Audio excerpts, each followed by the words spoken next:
નમસ્કાર જી। આજે સવારે જ મેં ફેસબુક પર એક પોસ્ટ મૂકી હતી કે સિવિલ હોસ્પિટલના બીજે મેડિકલના હોસ્ટેલ જે ડેમેજ થયા છે પ્લેન ક્રેશના કારણે, એના કારણે એ હોસ્ટેલ અત્યારે રહેવા લાયક રહી નથી।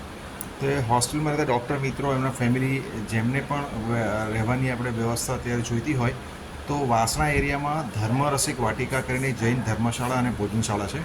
ખૂબ સુંદર રહેવાનું પ્લેસ છે।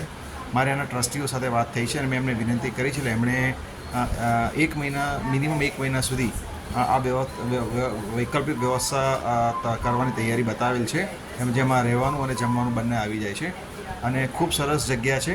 એટલે આજે સવારે પણ એક વિડીયો પણ એવો જોયો હતો કે જ્યાં કોઈ ડૉક્ટરના દીકરી હોસ્પિટલમાં એડમિટ છે, એમના વાઈફ પણ ડૉક્ટર છે, પોતે પણ ડૉક્ટર છે। તો આ વિડીયો એ દરેક ડૉક્ટર મિત્રો સુધી પહોંચાડો કે જેમને અત્યારે રહેવાની વ્યવસ્થામાં તકલીફ પડતી હોય। ગુજરાત સરકારશ્રીએ તાત્કાલિક ધોરણે વ્યવસ્થા કરેલી છે, તેમ છતાં જો કોઈને બીજી વ્યવસ્થાની જરૂર હોય તો વાસણા એરિયામાં જૈન ધર્મશાળા અને ભોજનશાળા છે, ત્યાં અત્યારે વાત થઈ ગયેલી છે, એટલે એ લોકો મારો કોન્ટેક્ટ કરી શકે છે। મારો મોબાઈલ નંબર છે 9824036764, 9824363764। તો આજે જ એમને શિફ્ટ થવો તો આજે પણ થઈ શકશે, આવતીકાલે તો આવતીકાલે પણ થઈ શકશે। ખાલી મારો કોન્ટેક્ટ કરી લે તો હું આગળનું કોઓર્ડિનેટ એમને કરી આપું।